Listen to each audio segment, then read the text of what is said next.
Okay, everyone, here's the deal today. There's a lot of Concord news swirling about the place. There's talk of toxic positivity at the studio. The game director has actually self-demoted. And then there's the story I'm doing in full depth today. $400 million.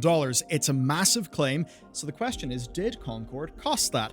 But it actually goes deeper, because we've got to ask who Sony acquired Firewalk from. We've got to work out the financial incentives involved, and let's just say the answer is deeper than you think. And by the end of today's video, I guarantee you will understand way more of how the business of games actually works. Here's the spark of today's story. Colin Moriarty tweeted this, which I've edited down for brevity. I spoke with someone from Concord and it's worse than you think. It was called The Future of PlayStation with Star Wars-like potential and a toxic positivity culture, halted negative feedback. It cost $400 million. This was an explosive tweet. It absolutely went all over the internet, and it makes sense. It does kind of back up our assumptions. $400 million? I mean, of course, it's Sony. They're mad. Spider-Man 2 cost $315 million, even though it was a sequel with shared technology to its predecessor. Toxic positivity? I mean, yeah, how does something that obviously looked so doomed even get made? Star Wars potential? That also makes sense. The thing looks like Star Wars with some Guardians of the Galaxy thrown into a blender. And as for the future of PlayStation, well, of course, under Jim Ryan, PlayStation's live service push so far is a mess. Of course, Jim's gone now, and yeah, Helldivers 2 was absolutely a win, but that started in 2016. The rest are chaos. Naughty Dog killed The Last of Us Part 2 multiplayer. Horizon has had multiplayer projects, yes, plural, that are just MIA. There's the likes of the Deviation Games deal that went south. Sony actually went from saying 12 live service releases by 2026 fiscal year to only 6, so it halved. Their organic growth from Guerrilla and Naughty Dog is clearly a wash here, but what about inorganic growth, like say the Bungie acquisition? Well, you've seen the headlines as well. That's not going amazingly. So yes, I can totally see the story of SIE saying to themselves, this game will be our future, part of our live service plan, and somehow $400 million being involved. But again, that $400 million number has been contested. So the question is Colin lying? I don't think he is at all. I think he is telling what he believes to be true. Is his source lying? Well, that's possible, but I'm going to assume the best here. Now, the podcast Colin did, where all this comes from, does mention a $200 million number from Sony, and that's corroborated by other people, but then other people then also refute the $400 million from the tweet. To work this out, I had to go to the beginning. I had to research Harold Ryan, because it all starts with him. And doing that sort of thing is completely normal and grand, given this topic that we're doing, but not always, and that's where today's sponsor comes in. Who I'm glad to have keeping me protected online, especially as threats get more significant and numerous. I mean, I've got good passwords and all of that, but the alarming amount of data leaks just means that more of your personal info, like your phone number, your home address, your email, is out there. That gets harvested by data brokers without our consent, and then they sell it to whoever decides to buy it. So at best, we get spam. At worst, we get security breaches, and that's why I use incogni.com/Bellular News. They keep me safe, and they'll keep you safe online with 60% off if you use my code. Now, here's what Incogni does, right? You add your information. They scan data brokers. They identify who's got your info, and then they send takedown requests. And that's because we do have the legal right to do takedowns, but doing it manually takes hours, and what's worse is your data can just get slurped up again. That's why Incogni rescans regularly, so your data is kept down. And here you can see my dashboard. So 96 takedowns sent, 12 in progress, 84 completed, and they've put me on 12 suppression lists, which means that those brokers won't recollect my information. And most recently, they took me down from Definitive Healthcare, Ekata, and AdElement, none of which I've heard of, so I don't want to be on their lists. And you can benefit from their service today with 60% off an annual plan at incogni.com/Bellular News. Concord was developed by a studio called Firewalk, and the popular story is that Firewalk made a game so good, Sony just gobbled them up. That is only, friends, partially true. There is another party involved, and that is ProbablyMonsters. Harold Ryan founded ProbablyMonsters in 2016, and by then he had quite the career. Harold actually rose from being a game tester at Microsoft all the way to Bungie, where he was test manager on Halo 2. By 2006, the launch year of Halo 3, he was studio manager, and by 2008, he was the CEO. He actually ran Bungie. He spent the next 8 years as CEO of Bungie. He then left to found ProbablyMonsters in January 2016. And as for Bungie's new CEO, well, of course, Pete Parsons, a man with an admittedly pretty damn good taste in classic cars, but a pretty rough tenure as CEO of the company. You can head up this video for the latest on that. Back to Harold. During his tenure, Bungie launched Halo Reach. They left Microsoft, they launched Destiny. They completed the shift from Halo-style games all the way to the modern live service. In a way, they pioneered it. Now, Destiny absolutely had its problems, but what it was a massive brand that sparked trends, and he led the company through that transformational period, one that the rest of the industry would spend billions trying to chase. ProbablyMonsters, then, was founded by him and others, and it started in stealth mode in 2016, slowly building up a team of Bungie veterans. The first funding is unknown, but they did get an $18 million seed funding round in 2019, and then they announced a $200 million Series A in 2021, aiming for 300 people within a year. But let's not get ahead of ourselves. The Series A was announced in 2021, but Firewalk, the studio that actually made Concord, they started in 2018 as a part of ProbablyMonsters, though the idea for Concord was a few years younger. Now, by that time, they did seem to have other studios, at least one was sizable. Firewalk then went on to announce a Sony partnership in 2021. The team then grew to the upper double digits, according to one of the co-founders, and Sony got for them a new building to kind of reinforce a bit of separation of them as a team. By now then, things look awesome for ProbablyMonsters. I mean, come on, they've got a big deal with Sony, they've got multiple studios, they have $200 million in VC funding. All surely looks absolutely amazing, but remember what the early 2020s were like? Remember the COVID bubble? Here's a bit of a laugh to illustrate that. The company Zoom went from trading at $70 in 2019 to $559 a share in 2020, down to $384 in 2021, and now is at $67. Collective madness that lost a lot of people, a lot of money, of course, to the gain of the few who played it right. Now, for ProbablyMonsters, when they get $200 million, that's obviously based on a future valuation, probably a large one that is a decent multiple of that $200 million. And that means more than just one studio. So you've got Firewalk, Concord, Sony. There's another team called Cauldron with God of War and Destiny developers who are working on a narrative game, and then there's a team who would later be announced as Battle Barge who are working on a co-op RPG with talent from Torchlight and Borderlands. All must have seemed amazing, but then the next few years happened. The internal state of things may have contrasted all of that public amazing news. So April 2023 saw Sony announce the Firewalk acquisition. ProbablyMonsters had 450 employees at the time across Battle Barge and Cauldron, plus any other teams that they hadn't announced. By June, though, things would change. They announced that Cauldron's game was cancelled, and when he announced it, Harold said the competitive landscape was too uncertain. And I suppose for some sort of narrative game, you can understand that. Just a few months later, August 22nd, we had the absolute legendary game of the decade, Immortals of Avium, starring Jack Avium, who tried to stop the Everwar. Unfortunately, though, it bombed on a reported budget of $125 million.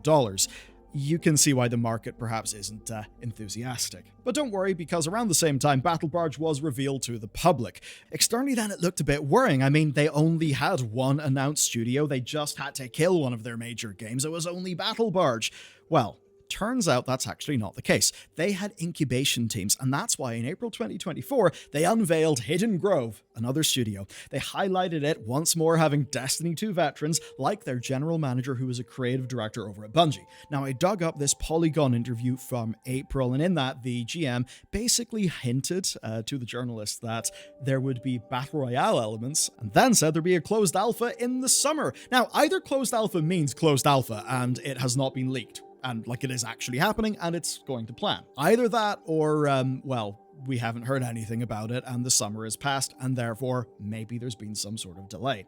I mean, thinking first principles, I hear BR elements, and I certainly think that that's not on trend anymore. And then I think about the other game being done by Battle Barge. It's a co-op RPG, but it's one with Torchlight and Borderlands developers. And that makes me think that in both cases, they're working on late entries to saturated markets, something that Sony, of course, glossed over when they went for Concord.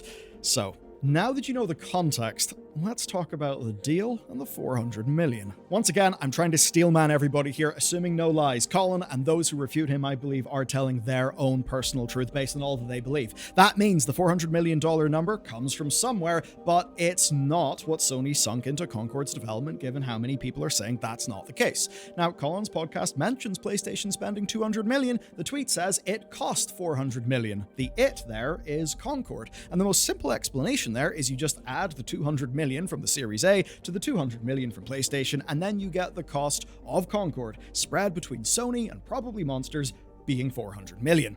But that, of course, is not an accurate thing, because the $200 million Series A funding is at least for 2 internal studios, not just the Concord development, and of course any incubators that we don't know about. In fact, as it pertains to Concord, the bulk of its development would have been paid by Sony via their exclusive publishing contract. So to me, the reported $200 million from PlayStation is basically just the cost of publishing Concord. That does mean paying for the new building for that team. It means paying for that team's expansion and also paying for outsourcing. There was quite a lot of outsourcing involved in Concord, although that is an extremely common thing within the games industry, far more than most people know, and it's extremely prevalent with, say, Insomniac and their games. So that inflating things up to $400 million just doesn't really pass the sniff test. Either then the $400 million number comes from adding the Series A, or Sony ended up paying $200 million to acquire the studio. But even if it is the latter, why would they acquire the studio when Helldivers 2 shows that all you need is an exclusive publishing deal? And that is where today's story actually gets interesting. On the surface, yes, Sony loved Concord and they wanted it, but I don't think that's the full story because of 2 points. Point number 1 is Bungie. I mean, obviously Sony bought Bungie for $3.7 billion. Firewalk are mostly ex-Bungie, and no doubt there would be strong synergy given the crossover in the sorts of games they're making. Point 2 then is Deviation Games. Essentially, a team of ex-Treyarch people founded a studio, they're working on an FPS. Sony clearly wanted a Call of Duty competitor. That made a lot of sense given, what Microsoft wanted to do with Activision Blizzard King, but that game ended up going south, and it appears that Deviation is now dead. The thing there for Sony is they were merely the publisher. That meant they did not own the studio. They did not have full control. The best they could do at a certain point is just to walk away. And so, burned by an experience like that, I think acquisition must have looked good. That explains it from Sony's side, but you're probably thinking, hang on a second, ProbablyMonsters just got Sony to pay for the whole development of a game. Why on earth would they sell the studio? There's a very good reason, so let's work out the other side of the deal. The most important thing to understand is that ProbablyMonsters is a venture capital-backed studio collective. That means that selling a studio does fit their business model, and the broad idea is going to be something like this. Build a team, have it make a game, either run that game internally off your own steam, or take a deal, be that acquisition or be that a publishing deal. But that's only a surface level read. We've got to go deeper to see how the business model actually makes sense. And that's because video games, in a way, are like films. In many ways, they're not, but both start with pre-production. Writing, prototyping, solving tech issues, and building pipelines, ideally with veteran staff. As an example, like the sorts of staff that ProbablyMonster was able to target. And when pre-production goes amazingly, you get The Lord of the Rings. When pre-production does not go amazingly, you got the Hobbit trilogy. So the way it works is you do your pre-production, you got a solid case for your game, but then you actually need, say, 5 times more people, 6, 7, 8 times more people to actually build the thing, and that might not even be including the people that you'd be contracting to as well. If you're going to do that, you need a lot of money, so why spend your own? You should, doing good business, spend somebody else's money, and that's why you get a publisher. For Concord, that publisher was Sony, and again, remember, Sony had a full publishing deal for this game before they decided to acquire the studio.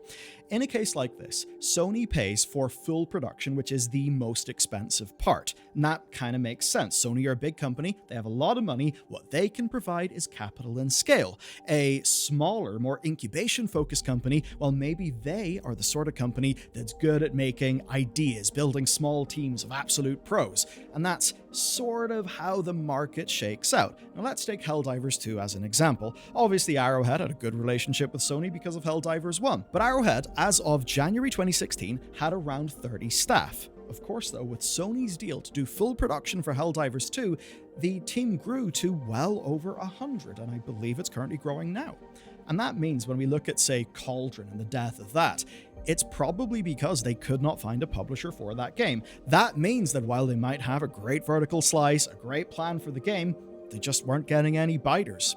That means that for Battle Barge and Hidden Grove, those are almost certainly not full-scale production teams. They are going to be pre-production teams, not a small incubation team game jamming. No, they will be larger than that, and they will be more expensive because they're full of veterans, but not full size, not full expense. And indeed, if you go to the Probably Monsters website right now, you do see it lists incubation teams as a thing that they've got, but it's grayed out. There's no public info on them. And what we learn from all of this then is extremely clear. This is business as usual, and it happens in a way that actually misleads and confuses people. As an example, Loads purchased Starfield because they thought that this was Bethesda cooking for 8 years, right? An 8-year Bethesda development, which is more than the usual 4 or 5. But of course, in reality, Starfield existed in pre-production and tests for years, but it only had its full production staff of 275 between 2020 and 2023, meaning a lot of customers thought they're getting 8 years of extremely expensive AAA development when in fact, no, it was 3. Though to be clear, 8 years of just shy of 300 people would be a stupid amount to spend on one single game, and it would make the game probably worse, because more people is absolutely not merrier, and the one time where too many cooks spoils the broth, well, I think that is absolutely pre-production, where you need a small team so the ideas are good and the talent density is high. And so what we learn here is the core business model is to make a core game with a vision and a production plan. They then sold one of those to Sony, who decided to double down and purchase the studio, and that's what happened with Firewalk. Probably Monsters don't have to pay for the full production, just incubation. The expensive part is handled by a third party, and ideally, they sell the studio, because when they sell the studio, that's going to be pretty damn great for the people who cut the deal, because you don't dump $200 million into a Series A without some sort of expectation of returns.